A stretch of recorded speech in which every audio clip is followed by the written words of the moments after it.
ॐ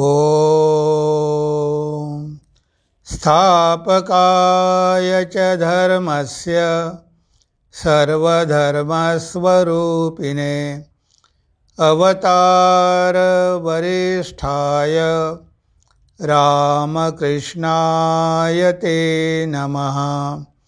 रामकृष्णाय ते नमः। प्रिय बंधू भगिनींनो, नमस्कार। श्री रामकृष्ण भक्तिपाठ या मालिकेमध्ये आपलं स्वागत आहे। या मालिकेअंतर्गत आपण दरवेळेस एक गाणं घेत असतो आणि त्यावर निरूपण करत असतो। आजसुद्धा आपण एक गाणं घेणार आहोत, त्यावर निरूपण करणार आहोत आणि शेवटी ते गाणं आपण ऐकणारसुद्धा आहोत। तेव्हा आपण ह्या कवितेला सुरुवात करूया। तर याचं शीर्षक आहे सत्वरजस्तम हेची तीन गुण। तर इथे पहिलं कडवं आहे, सत्वरजस्तम हेची तीन गुण बंधाचे कारण जीवासाठी। म्हणजे आपण या संसाराला कशामुळे बांधल्या जातो? बघा, दोन गोष्टी वेगळ्या आहेत।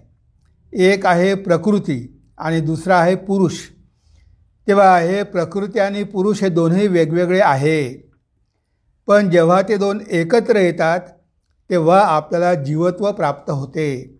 आपण आत्मस्वरूप आहोत, आपण चैतन्य स्वरूप आहोत, आपल्यामध्ये कोणताही गुण नाही, आपण निर्गुण आहोत, निराकार आहोत। पण ह्या प्रकृतीच्या गुणामुळे आपण बांधल्या जातो। याला म्हटलं आहे चित जड ग्रंथी। चित म्हणजे चैतन्य आणि जड म्हणजे हे शरीर। हे चैतन्य आणि हे शरीर कशामुळे बांधल्या जातं? तर या तीन गुणांमुळे। म्हणून आपल्याला हे तीन गुण जाणून घेणं फार आवश्यक आहे, कारण शेवटी आपल्याला ह्या गुणांपासून आपली सुटका करून घ्यायची आहे। आपल्याला गुणांपासून मुक्त व्हायचं आहे। जोपर्यंत आपल्याला कळत नाही की हे गुण कसे आपल्यावर प्रभाव पाडतात, कसे आपल्यावर हावी होतात, तोपर्यंत आपली सुटका होणं शक्य नाही। म्हणून गीतेमध्ये सुद्धा म्हटलेलं आहे की कसे हे तीन गुण मनुष्याला बांधतात। सत्वम रजस्तम इति गुणा प्रकृती संभवः निबद्धन्ति महाबाहो देहे देहिनम अव्ययम। तर भगवान गीतेमध्ये काय म्हणतात की हे तीन गुण आहे, सत्वगुण, रजोगुण आणि तमोगुण। गुणा प्रकृती संभवः, हे प्रकृतीचे गुण आहे, आपले नाही। ही जी प्रकृती आहे, ह्या प्रकृतीचे हे तीन गुण आहे। आणि निबद्धन्ति महाबाहो देहे देहिनम अव्ययम। तर हे तीन गुण बांधतात कुणाला? ह्या जीवाला। देह आणि देही ह्या दोन गोष्टी वेगळ्या आहेत। देहे देहिनम अव्ययम। तो देही कसा आहे? अव्यय आहे, अविनाशी आहे, त्याला काहीही स्पर्श करू शकत नाही, नित्यशुद्ध आहे। आता त्या देहीला ह्या देहासोबत बांधून ठेवण्याचं काम हे गुण करत असतात। ह्या गुणाच्या बंधनामुळेच आपण ह्या संसाराला बांधल्या जातो।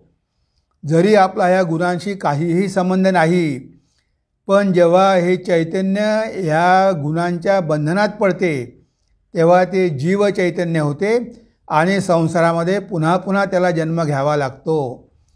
तेव्हा ह्या तीन गुणाचं स्वरूप काय आहे, त्यापासून आपण कसं मोकळ झालो पाहिजे, त्यापासून आपण आपली कशी मुक्ती करून घेतली पाहिजे, हे सगळं जाणणं फार आवश्यक आहे। आणि त्यासाठीच इथे म्हटलं आहे की हे तीन गुण आहे, जाणून घ्या। हे प्रत्येकामध्ये असतात, कमी जास्त प्रमाणात असतात। ते असल्याशिवाय शरीर धारण होऊ शकत नाही।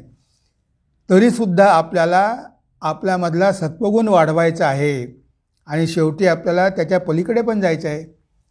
भगवान श्री रामकृष्ण एक सुंदर गोष्ट सांगायचे, आपण ती ऐकलेली असेल। एकदा जंगलामधून एक व्यापारी जात होता। त्यावेळेस तीन डाकू आले आणि त्याला पकडलं। त्या पकडल्यानंतर त्याच्याकडचं सगळं सामान त्यांनी काढून घेतलं आणि एक जण म्हणतो की अरे याला जर सोडून दिलं तर हा जाऊन पोलिसामध्ये सांगेल आपण पकडलं जाऊ, म्हणून याला आपण इथेच मारून टाकूया। तो आहे तमोगुण। तमोगुण मनुष्याचा विनाश करतो, म्हणून तमोगुणापासून आपण खूप सावध राहायला पाहिजे। तेव्हा दुसरा म्हणतो अरे याला मारून उपयोग काय, आपण याला झाडाला बांधून ठेवू, मग कुठे जाऊ शकणार नाही।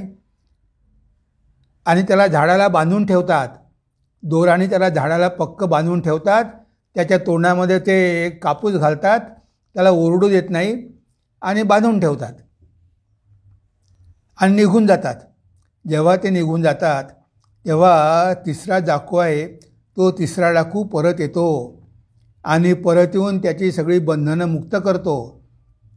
तो दोर सोडून देतो आणि त्याला म्हणतो की तुला फार त्रास झालेला असेल, चल माझ्यासोबत.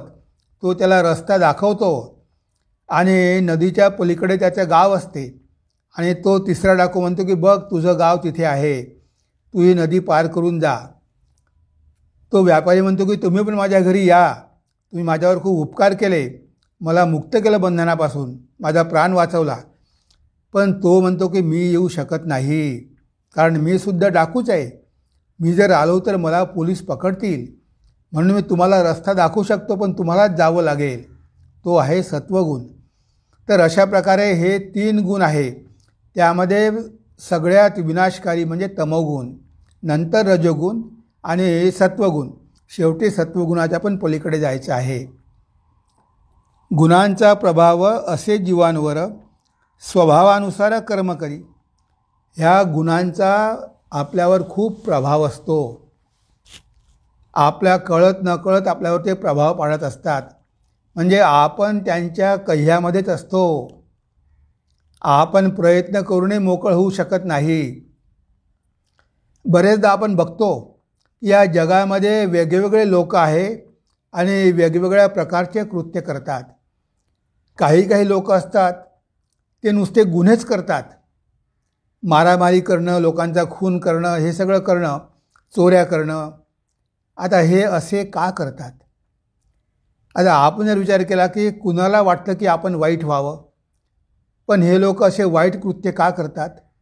कारण त्यांच्यामध्ये तमोगुण जास्त आहे. त्यांनी तसल्या प्रकारचे कर्म खूप केलेले आहे, त्यामुळे त्यांच्या मनामधला तमोगुण वाढलेला आहे. आता त्यांचा तो स्वभावच बनून गेलेला आहे, त्यांची प्रकृतीच बनलेली आहे. त्यांना आपण कितीही सांगितलं की बाबा सोडून दे, पण तो सोडणार नाही. तो जेलमध्ये जाईल, शिक्षा भोगेल, पण जेलमधून परत आल्यावर तो पुन्हा चोऱ्याच करायला सुरुवात करेल. म्हणजे बघा किती कठीण आहे, जे मनुष्याचा स्वभाव बदलणं किती कठीण आहे. बरेचदा आपल्याला वाटतं की आपण सकाळी उठलं पाहिजे, ध्यान केलं पाहिजे, प्रार्थना केली पाहिजे. आपण आपला अलार्म पण लावतो, पण अलार्म वाजला तर आपण पुन्हा बंद करतो. आपले डोळेच उघडत नाही. कितीही प्रयत्न केले आपले डोळे उघडत नाही आणि आपण उठू शकत नाही. गीतेमध्ये म्हटलं आहे की तुमचा निग्रह काय करणार? तुम्ही ठरवलं की 4 वाजता उठायचं, तुम्ही निग्रह केला की 4 वाजता उठायचं, पण तुम्ही कसे उठू शकणार? कारण तुमच्यामध्ये तमोगुणाचं प्रमाण जास्त आहे. सदृशम चेष्टते स्वच्छः प्रकृतिर्ज्ञानवानपि प्रकृतीम यान्ति भूतानि निग्रहम किम करिष्यति. इथे भगवान म्हणतात की सदृशम चेष्टते स्वच्छः, मनुष्य त्याच्या कर्माप्रमाणे चेष्टा करत असतो. प्रकृतिर्ज्ञानवानपि प्रकृतीम यान्ति भूतानि निग्रहम किम करिष्यति. ही प्रकृतीच मनुष्याला चालवत असते, तर त्याचा निग्रह काय करणार? आपण जरी ठरवतो की आपण बदललो पाहिजे, पण ह्या गुणाचा एवढा प्रचंड प्रभाव आपल्यावरती आहे. कारण आपण त्याच प्रकारचे कर्म आतापर्यंत केलेले आहे, त्यामुळे आता आपल्यावर त्यांचा खूप प्रभाव पडलेला आहे. आता आपल्याला ते मार्ग बदलू देत नाही. आपण जरी प्रयत्न केला तरी ते आपल्याला खाली दाबून टाकतात. म्हणजे आपण असहाय्य होतो. बरेचदा आपण त्यामध्ये अयशस्वी होतो, आपल्याला फ्रस्ट्रेशन येते. आता काही लोकांना दारूची सवय लागते, ते खूप सोडण्याचा प्रयत्न करतात पण सोडू शकत नाही. किती सोडण्याचा प्रयत्न करतात, पण त्यांच्यामध्ये संस्कारच झालेले आहे, त्यांचा स्वभावच बनलेला आहे.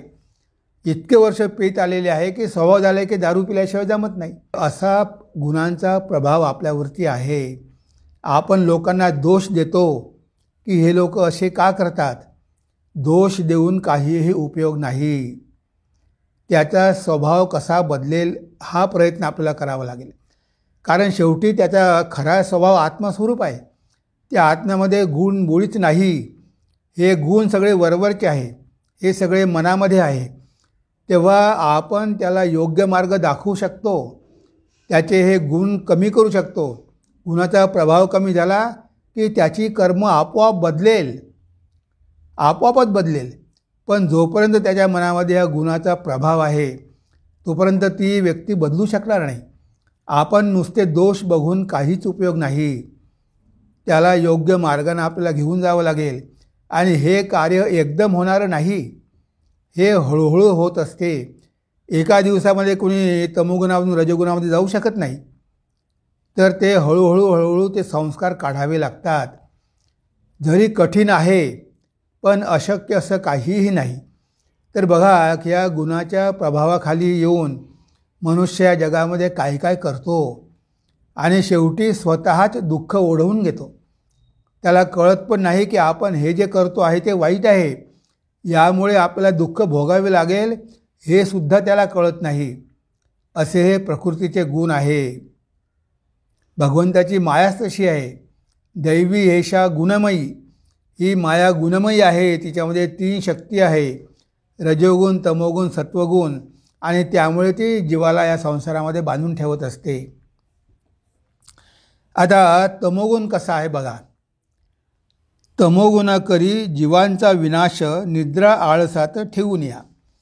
ह्या 3 गुणांची लक्षणं आता आपण बघणार आहोत.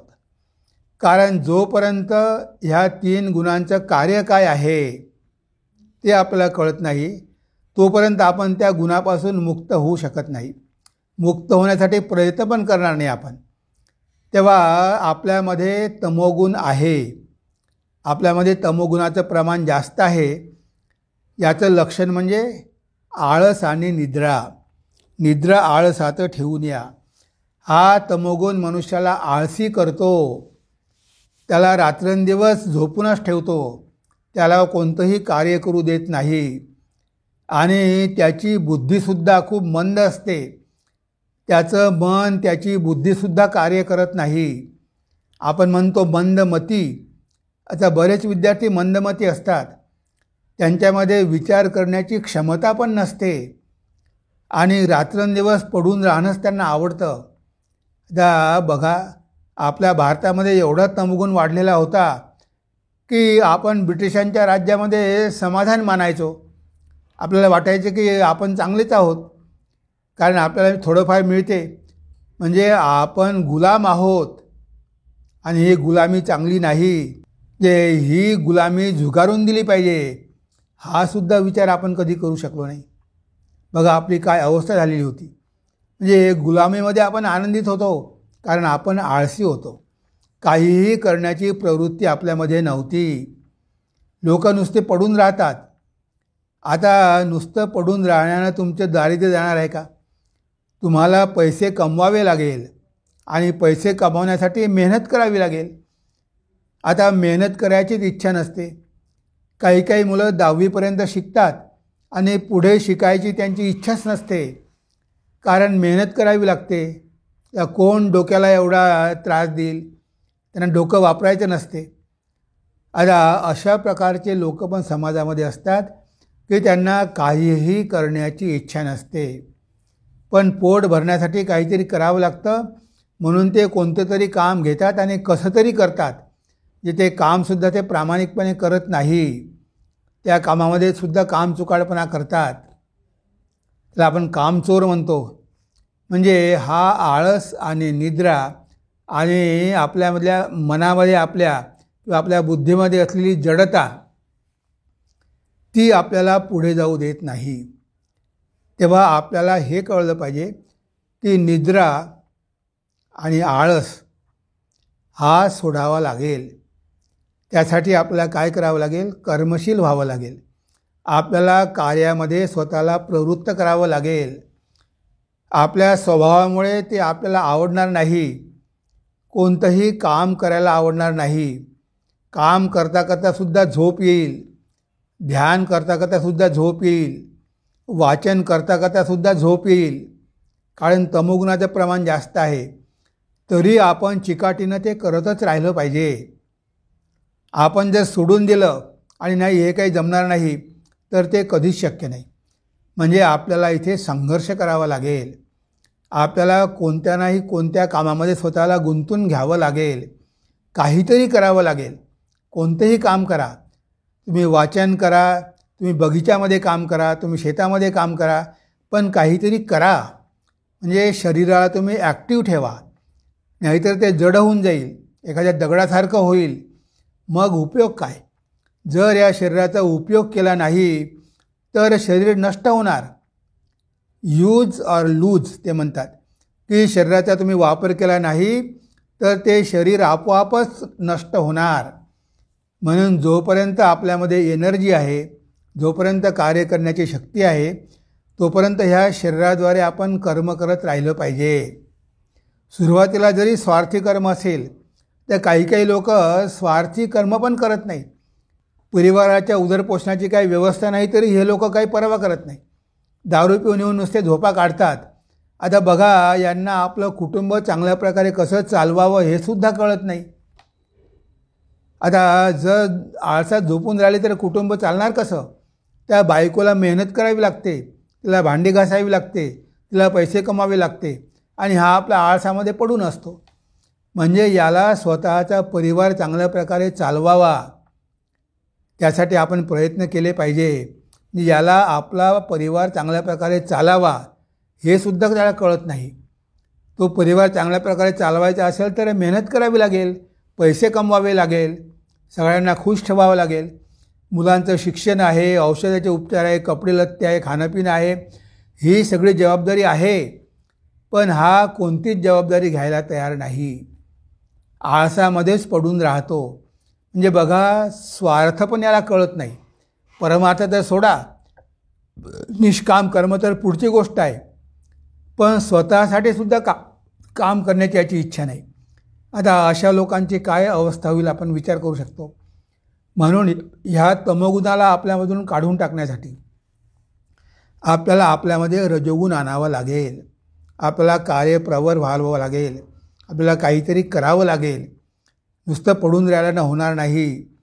जी व्यक्ती नुसती पडून राहते ती व्यक्ती स्वतःचा विनाश करून घेते. तुम्ही काही ना काहीतरी करा, नुसते पडून राहू नका. काही ना काहीतरी कार्यामध्ये तुम्ही स्वतःला गुंतवा. काहीतरी खेळा, काहीतरी हालचाल करा, काहीतरी मुवमेंट करा. त्याशिवाय गत्यंतर नाही, नाहीतर अधोगती आहे. विनाश झाल्याशिवाय राहणार नाही. हे सगळे पशु पक्षी जे जनावरं हे जे आहे हे कशामुळे झालेले आहे? कारण त्यांच्यामध्ये तमोगुणाचं प्रमाण जास्त आहे, म्हणून ते पशुपक्ष्याच्या योनीमध्ये गेलेले आहे.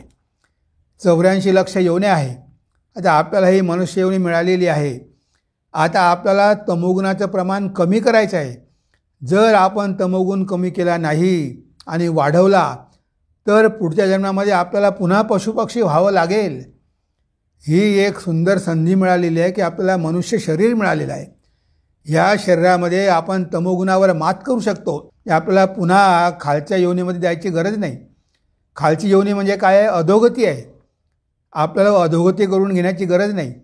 पण आपण जर असं आळसात नुसतं पडून राहिलो, दगडासारखं पडून राहिलो, एखाद्या म्हशीसारखं पडून राहिलो, तर शेवटी आपल्याला तोच जन्म प्राप्त होणार. म्हणून लक्षात ठेवा की तमोगुण हा मनुष्याचा विनाश करणारा आहे. तमोगुणापासून आपण आपली सुटका करून घेतलीच पाहिजे. म्हणून नुसतं पडून राहण्यापेक्षा काहीतरी करत राहिलं पाहिजे. काहीतरी कामामध्ये आपण प्रवृत्त झालो पाहिजे. काहीतरी केलं पाहिजे. जरी आपल्याला काहीही मोबदला मिळत नसेल तरी आपण केलं पाहिजे. कारण स्वतःला ॲक्टिव्ह ठेवणं खूप महत्त्वाचं आहे. तर बरेचदा विद्यार्थी UPSC MPSC परीक्षा देतात, काहीही काम करत नाही, नुसते पडून राहतात. आता किती वेळा अभ्यास करणार? 2 तास, 3 तास, 4 तास. आणि जर ते आळसामध्ये असे पडून राहिले तर नंतर ते कामच करू शकणार नाही. म्हणजे तुम्ही काम करा आणि मग शिका. Earn and learn. पैसे कमवा आणि शिका, दोन्ही सुरू ठेवा. पण हे काहीच करत नाही, नुसते पडून राहतात आणि म्हणतात की आम्ही अभ्यास करतो आहे. 3 वर्ष 4 वर्ष हे आळसामध्ये पडून राहतात. त्यानंतर मग ते कोणत्याही कामाचे राहत नाही. कारण त्यांचं मन, त्यांची बुद्धी सगळे जड होऊन जातात. त्यांच्यामध्ये विचार करण्याचं सामर्थ्य राहत नाही. तेव्हा ही गोष्ट अतिशय महत्त्वाची आहे. तमोगुण कसा आहे? तमोगुण करी जीवांचा विनाश, निद्रा आळसात ठेवून या. नंतर रजोगुण. रजोगुण करी कर्माचा विस्तार, काम क्रोधादी विकार वाढवितो. तमोगुणापेक्षा रजोगुण चांगला आहे. रजोगुण आपल्यामध्ये आला पाहिजे. जरी मनुष्य स्वार्थी झाला तरी हरकत नाही, पण रजोगुण आपल्यामध्ये आल्यानंतर आपण काय करू? खूप प्रगती करू. आता विदेशामध्ये बघा, अमेरिका, युरोपमध्ये रजोगुण प्रचंड आहे. त्यामुळे त्यांच्याकडे आपण बघतो की समाजाची कशी अवस्था आहे. म्हणजे समाज त्यांचा वैभव संपन्न आहे, त्यांनी प्रगती करून घेतलेली आहे, त्यांच्याकडे एवढं ऐश्वर्य आहे. कशामुळे? रजोगुणामुळे. ते रात्रंदिवस काम करतात, त्यांना कधीही कामाचा थकवा येत नाही आणि प्रचंड काम करून मोठमोठे यंत्र निर्माण करतात, मोठमोठे उत्पादनं करतात, जगामध्ये पाठवतात. त्यामुळे त्यांची भरभराट झालेली आहे. म्हणजे रजोगुण तमोगुणापेक्षा चांगला आहे. कारण रजोगुणामध्ये मनुष्य ॲक्टिव्ह होतो आणि कमीत कमी त्याच्या भौतिक गरजा तरी पूर्ण होतात. तो मग दारिद्र्य राहत नाही. आपल्या गरिबीचं कारण हेच आहे. असं नाही आहे की आपल्याला इथे काहीच उपाय नाही. बऱ्याच संधी उपलब्ध आहे, पण आपल्याला कष्ट करायचे नाही, शेतीमध्ये राबायचं नाही, मेहनत करायची नाही. आता कामं नाही असं नाही, कामं भरपूर आहे, पण काम करण्याची तयारी कुठे आहे? नाही, आम्हाला शारीरिक काम नको, आम्हाला एअर कंडिशनमध्ये बसायचं आहे, खुर्चीवर बसून साहेबासारखं काम करायचं आहे. आता अशा प्रकारचा जर विचार असेल तर काय आपण काम करणार? कोणतंही काम करण्याची तयारी आपण ठेवली पाहिजे. तिथे रजोगुण आहे, त्यामुळे आपली भौतिक परिस्थिती सुधारते, त्यामुळे आपण प्रगती करतो. पण तोसुद्धा आपल्याला बंधनामध्ये टाकतो, कारण तो आपला कामना वाढवतो. आपली एक कामना पूर्ण झाली की दुसरी कामना निर्माण होते. आता तुम्हाला घर पाहिजे, तुम्ही घर बांधलं, एक घर बांधलं, आता कार पाहिजे, त्यानंतर दुसरं घर पाहिजे. म्हणजे हा रजोगुण आपल्या कामना वाढवत जातो. त्यामुळे आपल्या मनामध्ये लोभ निर्माण होतो की अरे माझ्यामध्ये शक्ती आहे, मी करू शकतो, मी अजून करेल, अजून करेल, अजून करेल. पण शेवटी रात्रंदिवस तुम्ही कामामध्ये गुंतले राहता. त्यामुळे काय होतं? तुमचं मन चंचल होतं. रजोगुण मनाला चंचल करतं. आणि गीतेमध्ये अर्जुनाने भगवंताला विचारलेलं आहे की मनुष्य असा का वागतो? तेव्हा भगवान म्हणतात की काम एष क्रोध एष रजोगुण समुद्भव. अर्जुना, हा काम आणि क्रोध जो मनुष्याचा दुश्मन आहे, तो रजोगुण प्रबळ झाल्यामुळे होत असतो, वाढत असतो. समाजामध्ये गुन्हेगारी प्रवृत्ती वाढते, मनुष्याच्या कामना वाढतात. कामना पूर्ण झाल्या नाही की मग त्याचा क्रोध वाढतो, अहंकार वाढतो. हे सगळे जे मनामध्ये विकार आहे, काम, क्रोध, लोभ, मद, मोह, मत्सर, हे सगळे रजोगुणामुळे मनुष्यामध्ये वाढत असतात. त्यामुळे शेवटी ते सुद्धा आपल्याला मोक्षापर्यंत घेऊन जाऊ शकत नाही. कारण मनुष्य एवढा चंचल होतो की आपण शांत बसलं पाहिजे, 5 मिनटं तरी शांत बसलं पाहिजे, हे त्याला कधी शक्यच नसते. तो एका ठिकाणी 10 मिनटं पण शांत बसू शकत नाही. सतत काही ना काही करत असतो आणि मनामध्ये विचार सुरू असतात. झोपला तरी मनामध्ये विचार सुरूच असतात, त्याला चांगली झोप पण लागत नाही. बघा, जे एवढं मन चंचल झालेलं असते. त्यामुळे कधीकधी असे लोक पागल पण होतात, कारण एवढा लोभ आहे, अजून पाहिजे, अजून पाहिजे, अजून पाहिजे. शरीराला विश्रांती नाही, झोपेला वेळ नाही, रात्रंदिवस मनामध्ये हेच विचार सुरू आहे की अजून कसं कमावता येईल. म्हणजे रजोगुण एका विशिष्ट मर्यादेपर्यंत ठीक आहे. आता आपल्या गरजा पूर्ण झाल्या, आता कुठेतरी मनामध्ये समाधान पाहिजे की आता खूप कमावून तरी करायचं काय आहे. शेवटी आपल्याला गरज किती आहे? तर आपल्या गरजा पूर्ण झालेल्या आहे, आपल्या जबाबदाऱ्या संपलेल्या आहे. आता कामाचा व्याप कमी केला पाहिजे. भगवान श्रीरामकृष्ण म्हणायचे की भगवंताला प्रार्थना करा की भगवंता, कामाच्या व्यापामुळे मी तुला विसरून जातो, तेव्हा माझी कामं कमी करून दे, अशी भगवंताला प्रार्थना केली पाहिजे. पण उलट आपण कामं वाढवण्याचा प्रयत्न करतो. रिटायर झाल्यावर सुद्धा आपल्याला काम पाहिजे. आता रिटायर झाल्यावर कुठे ध्यान जप प्रार्थना करायला पाहिजे, आध्यात्मिक प्रगती करायला पाहिजे, पण त्याला वेळ नाही. कारण लोभ आहे, त्याला अजून पैसे कमवायचे आहे. जे मरेपर्यंत तो कामच करत राहतो आणि कधीही त्याला शांती लाभत नाही. म्हणजे बघा, रजोगुणसुद्धा आपल्याला संसाराला बांधून ठेवतो, तो आपल्याला मुक्त होऊ देत नाही. कारण मनामध्ये खूप कामना वासना असतात आणि त्या कधी पूर्ण होत नाही आणि ह्या त्यासाठी प्रयत्न करत राहतो. आणि ह्या कामना वासना पूर्ण झाल्या नाही तर त्या पूर्ण करण्यासाठी पुन्हा शरीर धारण करावं लागतं. म्हणजे शेवटी बंधनाचं कारणच ठरतं. पुन्हा पुन्हा यावं लागतं जगामध्ये, कारण मनामध्ये कामना भरपूर आहे. एका जन्मामध्ये सगळ्या कामना पूर्ण होऊ शकत नाही, म्हणून त्याला पुन्हा जन्म घ्यावा लागतो. अतृप्त वासना पूर्ण करण्यासाठी त्याला पुन्हा शरीर धारण करावं लागतं. म्हणजे रजोगुणसुद्धा आपल्या बंधनाचंच कारण ठरतं. सत्वगुण देतो सुख आणि ज्ञान, परिब्रह्मज्ञान राही दूर. आणि शेवटी आहे सत्वगुण.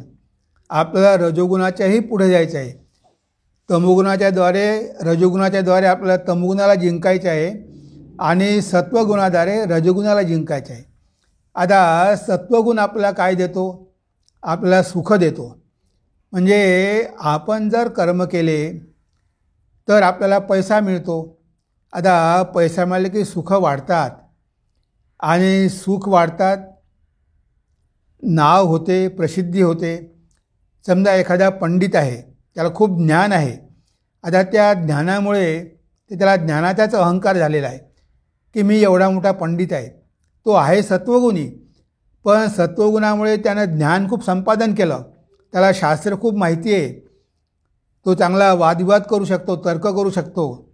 एवढंच नव्हे, खेळामध्ये तो पटू आहे, क्रिकेटमध्ये त्याला ज्ञान आहे, कोणत्याही विषयामध्ये तो पण त्याला ज्ञान आहे. आता हे ज्ञान असल्यामुळे त्याला पैसे मिळतात, त्याला प्रसिद्धी मिळते, त्याला समाजामध्ये सन्मान मिळतो, प्रतिष्ठा मिळते. ह्या सगळ्या गोष्टी मिळाल्यामुळे तो त्यामध्येच अडकतो. म्हणजे बघा, सत्वगुणसुद्धा आपल्याला बांधतो. म्हणजे सत्वगुणामुळे आपले ज्ञान आणि सुख यामध्ये वृद्धी होते. कारण आपलं मन सूक्ष्म होते, आपलं बुद्धी सूक्ष्म होते, तेव्हा आपली बुद्धी तल्लख होते. ह्या बुद्धीमुळे आणि ह्या सगळ्या कर्म केल्यामुळे, ज्ञान प्राप्त केल्यामुळे आपल्याला सुख जीवनामध्ये मिळतं, कारण पैसा मिळतो आणि पैशासोबतच नाम यश प्रतिष्ठा पण मिळते. आता मनुष्य यामध्येच आसक्त होतो. लोक पैशाला तेवढं महत्त्व देत नाही, पण पोझिशन, मला समाजामध्ये काहीतरी पोझिशन मिळाली पाहिजे. कोणी राजकारणावर जातात, मी MLA झालो पाहिजे, मी MP झालो पाहिजे, मी मंत्री झालो पाहिजे, मी प्राईम मिनिस्टर झालो पाहिजे, मी चीफ मिनिस्टर झालो पाहिजे. म्हणजे बघा, जे अशा प्रकारच्या इच्छा निर्माण करतात. म्हणजे त्यांना ज्ञान देतात, सुख देतात आणि त्याद्वारे त्यांना समाजामध्ये बांधून ठेवतात. तिथे पण आसक्ती निर्माण होते. तुमच्याकडे सगळं ज्ञान असू द्या, सगळ्या जगाचं ऐश्वर असू द्या, पण कशाहीमध्ये आसक्त होऊ नका. पण हा सत्वगुण आपल्याला ह्या गोष्टींमध्ये आसक्त करतो. कारण त्या गोष्टी मनुष्याला प्राप्त होतात. जे बुद्धिमान आहेत, जे कर्म करणारे आहेत, त्यांना ह्या गोष्टी मिळतात. पण ह्या गोष्टी मिळाल्यामुळे त्यावर त्यांची आसक्ती निर्माण होते आणि ते आसक्ती सोडू शकत नाही. त्यांना वाटते की अजून आपलं नाव झालं पाहिजे, अजून जास्त प्रसिद्धी मिळाली पाहिजे, अजून जास्त सत्ता मिळाली पाहिजे. म्हणजे हा सत्वगुणसुद्धा आपल्याला पुढे जाऊ देत नाही. पण सत्वगुण वाढल्यानंतर जर आपण प्रयत्न केले तर आपण ह्या सत्वगुण 2 प्रकारचे आहे. एक विद्यामाया, एक अविद्यामाया.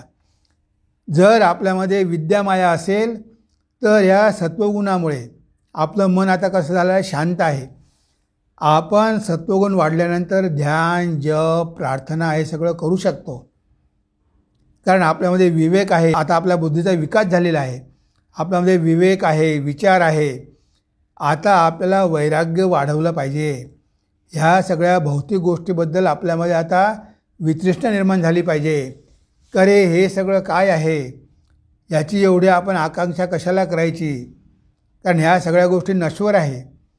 तर त्याचं मन आता तयार आहे पण त्या मनाला आता भगवंताकडे वळवलं पाहिजे. कारण शेवटी सत्वगुण तुमच्यामध्ये आहे. तुम्ही स्वभावानं शांत आहात. लोकांशी व्यवहार तुमचे चांगले आहे. तुम्हाला मान सन्मान आहे. तुमचं अध्ययन चांगलं आहे. तुम्ही शास्त्र वाचलेलं आहे. म्हणजे सगळं काही तुमच्याकडे आहे. पण या सगळ्यांना आता तुम्ही भगवंताकडे घेऊन जा. आता आध्यात्मिक साधनेमध्ये मन लावा. आता ह्या भौतिक जगाबद्दल विचार करू नका. म्हणजे सत्वगुण आल्यानंतर मनुष्य हळूहळू धार्मिक होऊ शकतो. आणि धार्मिक होण्यासाठी सत्वगुणाची आवश्यकता आहेच. रजोगुणी आणि तमोगुणी मनुष्य आध्यात्मिक होणं फार कठीण आहे. पण सत्वगुणी मनुष्य त्यानं जर इच्छा केली तर तो आध्यात्मिक होऊ शकतो. कारण त्याच्याकडे सगळं आहे. शास्त्राचं ज्ञान आहे. त्याची बुद्धी तल्लक आहे. त्याच्या बुद्धीमध्ये स्थिरता आहे. बुद्धी थोडी स्थिर झालेली आहे. आणि सगळं काही त्याच्याकडे आहे. त्याला आता कशाच्याही मागे धावण्याची गरज नाही. आता त्यानं आपलं मन भगवंताकडे वळवलं पाहिजे. जर तो भगवंताकडे गेला तर तो आता ईश्वरलाभ करून घेऊ शकतो. आता मन सत्वगुणी झालेलं आहे. आता त्याच्यामधला काम क्रोध कमी झालेला आहे. विकार कमी झालेले आहे. आता प्रयत्न केल्यास तो लवकरात लवकर भगवंताकडे जाऊ शकतो. म्हणून सत्वगुण हा शेवटी भगवंताच्या अगदी जवळ आहे. म्हणजे भगवंतापर्यंत घेऊन जाऊ शकतो एवढे सामर्थ्य सत्वगुणामध्ये आहे. पण तो सत्वगुण जर आपल्याला या संसाराला बांधत असेल सुखामुळे आणि ज्ञानामुळे तर आपण भगवंतापर्यंत जाऊ शकणार नाही. सत्वगुणामध्ये ती शक्ती आहे भगवंतापर्यंत घेऊन जायची. पण आपल्याला त्याची दिशा बदलावी लागेल. सत्वगुण देतो सुख आणि ज्ञान, परिब्रह्मज्ञान राही दूर. म्हणजे या जगातलं ज्ञान देतो, भौतिक ज्ञान देतो, सुख देतो, पण ब्रह्मज्ञान देऊ शकत नाही. ब्रह्मज्ञान प्राप्त करण्यासाठी सत्वगुणाच्याही पलीकडे जावं लागेल. सत्वगुणालाही सोडावं लागेल. तुमच्याकडे सगळं काही असू द्या पण कशावरच आसक्त होऊ नका. स्वामी विवेकानंदांकडे किती ज्ञान होतं. सगळ्या जगाला त्यांनी स्वतःकडे आकर्षित केलं. सगळ्या जगाला त्यांनी आपल्या व्याख्यानांनी प्रेरणा दिली. एवढं ज्ञान त्यांच्याकडे होतं. पण ते कशालाही आसक्त नव्हते. त्यांनी आपलं कर्तव्य म्हणून ते पार पाडलं. म्हणजे बघा तुमच्याकडे सगळं काही असू द्या पण कशावरही आसक्त होऊ नका. आसक्ती हेच बंधनाचं कारण आहे. तर इथे सत्वगुण चांगला आहे पण तो ब्रह्मज्ञान देऊ शकत नाही. कारण ब्रह्मज्ञानासाठी तुम्हाला तीनही गुणाच्या पलीकडे जावं लागणार आहे. पहिले तमोगुणाला रजोगुणानं जिंकायचे आहे. मग रजोगुणाला सत्वगुणानं जिंकायचे आहे. आणि सत्वगुणाच्याही पलीकडे जायचं आहे. आणि शेवटी आपलं स्वरूप जाणून घ्यायचं आहे. सत्वगुण आपल्या स्वरूपाच्या अगदी जवळ आहे. शुद्ध स्वरूप आहे. आता आपलं मन बऱ्यापैकी पवित्र झालेलं आहे. आता आपण त्या मनाद्वारे भगवंतापर्यंत जाऊ शकतो. जसा बिभीषण बघा, एक राक्षस होता पण त्याच्यामध्ये सत्वगुण निर्माण झाला आणि तो भगवान रामाकडे आला. त्याच्या मनामधला विवेक जागृत झाला की अरे आपण रावणासोबत राहून काय मिळणार आहे. हा तर राक्षस आहे. याच्या जीवनामध्ये नैतिकता कुठेच नाही आहे. म्हणजे रावण हा रजोगुणाचं प्रतीक आहे. कुंभकर्ण हा तमगुणाचं प्रतीक आहे. आणि बिभीषण हा सत्वगुणाचं प्रतीक आहे. बिभीषणामध्ये सत्वगुण होता म्हणून तो भगवान रामाकडे आला आणि त्याला रामाच्या चरणी आश्रय मिळाला. त्याचं जीवन धन्य झालं. तर सत्वगुण भगवंताकडे घेऊन जाऊ शकतो.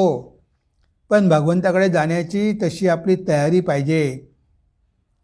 इथे जर आपल्यामध्ये ती विवेक आणि वैराग्य असेल तर आपण भगवंताकडे जाऊ शकतो. करता स्मरण रामकृष्ण नाम तुटते बंधन त्रिगुणांचे. म्हणजे भगवंताचं नामस्मरण केल्यामुळे आपले बंधनं तुटतात. तीनही गुणाचे बंधनं तुटतात. कारण भगवंताच्या नामामध्ये प्रचंड शक्ती आहे. ती भगवंताच्या नामाची शक्ती हे आपल्या मनामध्ये जे काही विकार आहे, जे काही आपल्या मनामध्ये गुण आहे, त्या गुणांना ते हळूहळू नष्ट करतात. त्या गुणाचा प्रभाव आपल्यावरचा कमी करतात. म्हणून भगवंताचं नाव घेतल्यामुळे मन पवित्र होतं. आणि मन पवित्र झाल्याशिवाय आपण भगवंताचा लाभ करून घेऊ शकत नाही. तर हे एक साधन आहे. की भगवंताच्या नावाचा आश्रय घ्या, भगवंताच्या नावाचा जप करा. जप केल्यामुळेच त्या मंत्रामध्ये, तुम्हाला गुरुने दिलेला जो मंत्र आहे त्या मंत्रामध्ये एवढं सामर्थ्य आहे की तुमच्या मनामध्ये परिवर्तन घडून येऊ शकतं. तुमचं मन हळूहळू पवित्र होऊ शकतं. तुमच्या मनामधले विकार कमी होऊ शकतात. ही आहे भगवंताच्या नावाची शक्ती, आहे भगवंताच्या नावाचा महिमा. तर इथे हे एक साधन सांगितलेलं आहे की तुम्हाला दुसरं काही जर होत नसेल तर कमीत कमी भगवंताचं नाव तरी घ्या. कारण भगवंत तिन्ही गुणाच्या पलीकडे आहे. त्यांचं नामस्मरण केल्यामुळे तुम्ही पण तिन्ही गुणाच्या पलीकडे जाऊ शकता. सतत त्यांच्या नावाचं स्मरण करा, चिंतन करा. म्हणजे आपल्या सगळ्या शास्त्रामध्ये सांगितलेलं आहे भगवंताच्या नामाचा महिमा. भगवंताचं नाम आपल्या मनामधले तिन्ही गुण नष्ट करू शकतात. एवढं सामर्थ्य भगवंताच्या नावामध्ये आहे. तर हा एक उपाय आहे. म्हणजे आपल्याला ह्या तिन्ही गुणाच्या पलीकडे जायचं असेल किंवा आपल्यामधला सत्वगुण वाढवायचा असेल, रजोगुण आणि तमोगुण कमी करायचा असेल तर आपल्याला एकतर निष्काम कर्म करावं लागेल. कर्म तर करायचं, पण त्या कर्माच्या फळाची आशा सोडून, त्यामुळे पण आपल्यामधला सत्वगुण वाढेल. तर आपल्याला भगवंतासाठी कर्म करायचे आहे. हनुमंताने भगवंतासाठी कर्म केली. हनुमंत भगवंताचा दास झाला म्हणून बघा तो एवढा महान भक्त झाला. म्हणजे इथे आपल्याला जर आपलं जीवन धन्य करायचं असेल तर भगवंताचं काम करावं लागेल, भगवंताची सेवा करावी लागेल, सगळ्या आशा सोडून द्याव्या लागेल, आसक्ती सोडून द्यावी लागेल. म्हणजे मग आपलं मन पवित्र होईल. आणि सतत भगवंताच्या नावाचा जप केला पाहिजे, भगवंताला शरणागत झालं पाहिजे, तरीसुद्धा आपलं मन पवित्र होईल. कारण भगवंताचं काम आणि भगवंताचं नाम हे दोन साधनं या कलियुगामध्ये फार उपयोगी आहे. ध्यान वगैरे आहे, पण ध्यान करणं तेवढं सोपं नाही.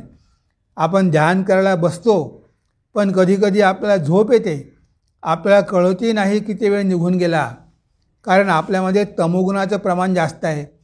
कधीकधी आपलं मन खूप भरकटते, मन चंचल असते. तर आपण ध्यान करण्याचा प्रयत्न करतो, पण हे चंचल मन काही केलं शांत होत नाही. म्हणून त्याला जर शांत करायचं असेल तर भगवंताच्या नावाचा आश्रय घेतला पाहिजे, भगवंताच्या नावाचं स्मरण केलं पाहिजे, भगवंताच्या नावाचा जप केला पाहिजे. मग आपल्या मनामधले विकार हळूहळू सगळे निघून जातील आणि तुम्हाला कळेल. स्वामी योगानंदजी महाराज, त्यांच्यामध्ये एक काम वासना जागृत झाली. ते हठयोग शिकायला गेले. ते म्हणाले की काही आसनं वगैरे केल्यामुळे माझी कामवासना कमी होईल. तेव्हा भगवान श्री रामकृष्ण म्हणाले की अरे तू हठयोग कशाला करतो, त्यामुळे तुझा देहबोध वाढेल. तू हरीचं नाव घे, हरीचं नाव घेतल्यामुळे कामवासना जाईल. पण त्याचा विश्वास बसेना. मला की काहीतरी भगवान श्री रामकृष्ण काहीतरी सांगत आहे, ते काही खरं नाही. पण शेवटी जेव्हा त्यांनी हरीच्या नावाचा जप सुरू केला, योगानंद महाराजांना कळून आलं की त्यांच्यामधला काम हळूहळू कमी कमी होत गेला आणि ते पूर्ण कामावर विजय प्राप्त करू शकले योगीत महाराज. बघा, म्हणजे ही आहे भगवंताच्या नामाची शक्ती. भगवंताच्या नावाचा जप केल्यामुळे शेवटी ते कामजय करू शकले. म्हणजे मनामधले विकार आपण सहज त्यांच्यावर विजय मिळवू शकतो भगवंताच्या नामाचा आश्रय घेऊन. आणि आजचं आपलं शेवटलं कर्म आहे, रामकृष्ण देव असती गुणातीत त्यांच्यात सेवेत श्रीकांत हा. म्हणजे आजच्या युगासाठी बघा, भगवंत युगायुगामध्ये अवतार घेत असतात. आजच्या युगासाठी ती प्रचंड आध्यात्मिक शक्ती घेऊन भगवंत रामकृष्ण रूपामध्ये अवतीर्ण झालेले आहे. आता भगवान श्री रामकृष्ण म्हणायचे की मोगलाच्या काळातली नाणी आता चालणार नाही, आता नवीन नाणी पाहिजे. जे जुने अवतार झाले त्या अवतारांनी त्यावेळेस लोकांना मदत केली, पण आता या कलियुगासाठी नवीन अवतार आपल्यामध्ये आलेले आहे. भगवान श्री रामकृष्ण प्रचंड आध्यात्मिक शक्ती घेऊन आलेले आहे की नुसत्या स्पर्शाने ते लोकांना समाधी देऊ शकायचे.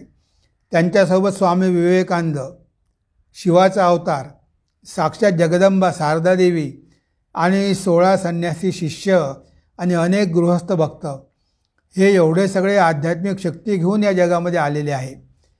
आता भगवान श्री रामकृष्णांचा आश्रय घेतला, त्यांच्या चरणी समर्पण केलं, त्यांना शरणागत झालं, तर भगवान आपल्याला पवित्र करू शकतात. भगवान श्री रामकृष्ण हा युगावतार आहेत, युगाचार्य, आजच्या युगासाठी आलेले आहेत. ते आजच्या युगासाठी जे काही आवश्यक आहे ते सगळं त्यांनी दिलेलं आहे. तेव्हा भगवंताची कृपा लवकरात लवकर प्राप्त होऊ शकते. जो राम, जो कृष्ण, तोच रामकृष्ण. रामकृष्णांमध्ये ते रामाची आणि कृष्णाची दोन्ही शक्ती आहे. तेव्हा आजच्या युगासाठी भगवान श्री रामकृष्णांचं नाव हे तारक नाव आहे. मनुष्याला या संसारामधून पार करू शकते, मुक्ती प्रदान करू शकते, तीनही गुणाच्या पलीकडे घेऊन जाऊ शकते. रामकृष्ण देव असती गुणातीत, कारण ते तीनही गुणाच्या पलीकडे आहे. एखाद्या बालकासारखे आहे, कोण्याच गुणाला आसक्त नाही. त्यांचं स्वभाव स्वरूपच तसं आहे, गुणातीत. आता ते सगळ्या गुणाच्या पलीकडे आहे, कारण ते भगवान आहे. गुण तर त्यांच्या कंट्रोलमध्ये आहे, प्रकृती त्यांच्या कंट्रोलमध्ये आहे. त्या गुणाच्या माध्यमानं ही सृष्टी चालवत असते, पण ते गुणाच्या पलीकडे आहे. आपण त्यांच्या गुणाने बांधलेलो आहोत. आपण मायाधीन आहोत, ते मायाधीश आहे. ते त्यांच्या गुणाने आपल्याला बांधतात, पण ते मात्र त्यापासून वेगळे असतात. म्हणून रामकृष्ण देव असती गुणातीत, त्यांच्याच सेवेत श्रीकांत हा. आता भगवान श्री रामकृष्ण गुणातीत आहे, गुणाच्या पलीकडे आहे. म्हणून आता त्यांची सेवा आपण केली पाहिजे. साधकांनी काय केलं पाहिजे की भगवंताचं कार्य केलं पाहिजे. स्वामीजींनी हे कार्य दिलेलं आहे. रामकृष्ण मठ आणि मिशनद्वारे जे काही कार्य केलेलं जातं, हे कार्य कुणाचं आहे? भगवान श्री रामकृष्णांचं आहे. ते कशासाठी आले होते? धर्मस्थापनेसाठी आलेले होते. आणि स्वामीजींना माहिती होते की या युगामध्ये कर्म करणं आवश्यक आहे.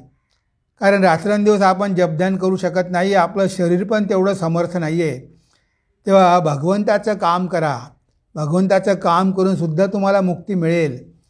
श्री रामकृष्णांच्या चरणाचा आधार घ्या, त्यांची सेवा करा, त्यांचं कर्म करा. तर इथे रामकृष्ण मठामध्ये जे काही संन्यासी आहेत किंवा रामकृष्णांचे जे काही भक्त आहेत, ते सगळं कार्य करत असतात भगवान श्री रामकृष्णांसाठी. रामकृष्णांना शरणागत होऊन करत असतात. ते कशाची अपेक्षा न ठेवता कार्य करतात. तेव्हा आपल्याकडून जेवढं शक्य होईल तेवढा आपण करण्याचा प्रयत्न केला पाहिजे. जेवढी भगवंताची सेवा करणं आपल्याकडून शक्य होईल तेवढी सेवा देण्याचा आपण प्रयत्न केला पाहिजे. कारण त्याचा मोबदला आपल्याला अनंत मिळणार आहे. बाकी जगामध्ये काम केलं तर आपल्याला पैसा मिळेल, पण इथे तुम्हाला जे मिळणार आहे त्याची कशाचीही तुलनाच होऊ शकत नाही. अनंत ज्ञान, अनंत आनंद आणि भगवंत तुम्हाला मुक्ती पण देऊ शकतात. ते समर्थ आहे, त्यांच्यामध्ये तेवढं सामर्थ्य आहे. तुम्ही जर त्यांच्या चरणाचा आश्रय घेतला आणि त्यांची सेवा केली, त्यांचं नामस्मरण केलं, तर ते तुम्हाला ह्या भवबंधनातून मुक्त करू शकतात. खंडन भवबंधन जगवंदन वंदितो माय, स्वामीजीने म्हटलं आहे त्यांच्या आरतीमध्ये की जीवाचं बंधन खंडन करण्यासाठीच ते आलेले होते. आणि म्हणून त्यांच्या चरणाचा आश्रय घेऊन आपल्याला ह्या मायेच्या बंधनातून, गुणाच्या बंधनातून मुक्त व्हायचं आहे. तर हा एक उपाय आहे. रामकृष्ण देव असती गुणातीत, त्यांच्याच सेवेत श्रीकांत हा. म्हणून साधकांनी त्यांच्या सेवेमध्ये आपलं जीवन समर्पण केलं पाहिजे. हे भगवान कृष्णसुद्धा गीतेमध्ये म्हणतात. ते म्हणतात, मांच यो व्यभिचारेन भक्तियोगेन सेवते स गुणान समती तैतान ब्रह्मभूयाय कल्पते. तर ते भगवान गीतेमध्ये म्हणतात की मांच यो अव्यभिचारेन भक्तियोगेन सेवते. जो भक्ती मनामध्ये भक्ती आणि श्रद्धा ठेवून माझा आश्रय घेतो, मला व्याकुळतेनं आळवतो, मला प्रार्थना करतो, त्याचं काय होतं? स गुणान समती तैतान, तो तीनही गुणाच्या पलीकडे जातो आणि ब्रह्मभूयाय कल्पते, आणि शेवटी ब्रह्मज्ञान प्राप्त करून घेतो. म्हणजे भक्तिमार्गाने भगवंताचा आश्रय घेऊन भगवंताला अव्यभिचारेनं, म्हणजे भगवंतावरती एकनिष्ठा ठेवून भगवंतावरती प्रेम करून मनुष्य तीनही गुणाच्या पलीकडे जाऊ शकतो, असं भगवंताने गीतेमध्ये सुद्धा आपल्याला सांगितलेलं आहे. म्हणजे इथे गुणाचं बंधन आपल्याला तोडता येतं. जरी आपण या गुणाच्या बंधनामध्ये सापडलेलो असू, पण भगवंताचा आश्रय घेतला तर आपण गुणातीत होतो, 3 गुणाच्या पलीकडे जातो. कारण भगवंत स्वतःच गुणातीत आहे, निर्गुण आहे, त्यांच्यामध्ये हे गुण नाही. आणि त्यांचं चिंतन केल्यामुळे आपल्यामधले हे विकारसुद्धा, हे गुणसुद्धा हळूहळू निघून जातात आणि आपण गुणाच्या पलीकडे जाऊन भगवंताशी एक होतो आणि आपल्या जीवनाचं ध्येय प्राप्त करून घेतो. तेव्हा ही कविता किंवा हे गाणं एकदा आपण वाचून घेऊया आणि त्यानंतर आपल्या चिंतनाला आपण विराम देऊया. सत्वरजतम हेची 3 गुण. सत्वरजतम हेची 3 गुण बंधाचे कारण जीवासाठी. गुणांचा प्रभाव असे जीवांवर स्वभावानुसार कर्म करी. तमोगुण करी जीवांचा विनाश निद्रा आळसात ठेवून या. रजोगुण करी कर्माचा विस्तार काम क्रोधादी विकार वाढवितो. सत्वगुण देतो सुख आणि ज्ञान परिब्रह्मज्ञान राही दूर. करता स्मरण रामकृष्ण नाम तुटते बंधन त्रिगुणांचे. रामकृष्ण देव असती गुणातीत त्यांच्याच सेवेत श्रीकांत हा. त्यांच्याच सेवेत श्रीकांत हा. तेव्हा हे गाणं आपण ऐकूया आणि ते गाणं ऐकल्यानंतर मग आपण आपल्या आजच्या चिंतनाला विराम देऊया.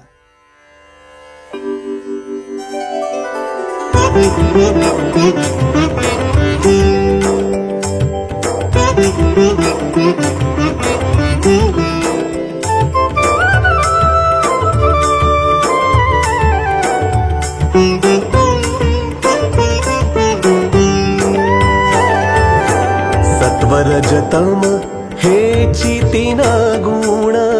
सत्वरजतम हेची 3 गुण बंधाचे कारण जीवासाठी हो. बंधाचे कारण जीवासाठी हो. सत्वरजतम हेची 3 गुण.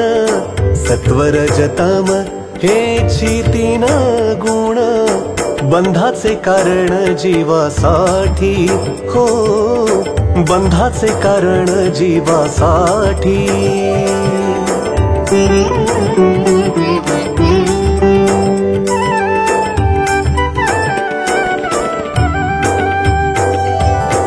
गुणांचा प्रभाव असे जीवांवर.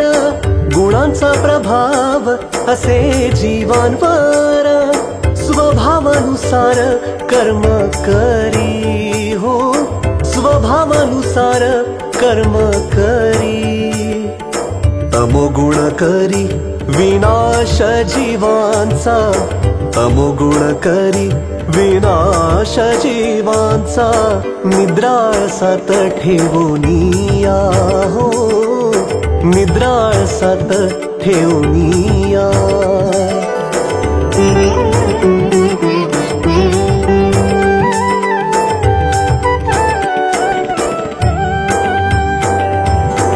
रजोगुणकारी कर्माचा विस्तार. रजोगुणकारी कर्माचा विस्तार काम क्रोधादी विकार वाढवितो. काम क्रोधादी विकार वाढवितो. सत्वगुण देतो सुख आणि ज्ञान. सत्वगुण देतो सुख आणि ज्ञान परिब्रह्मज्ञान राही दूर हो. परिब्रह्मज्ञान राही दूर.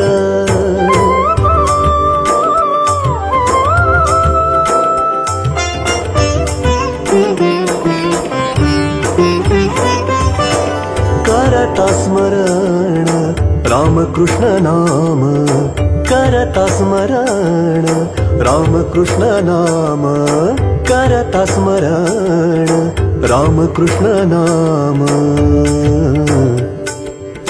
आ आ आ आ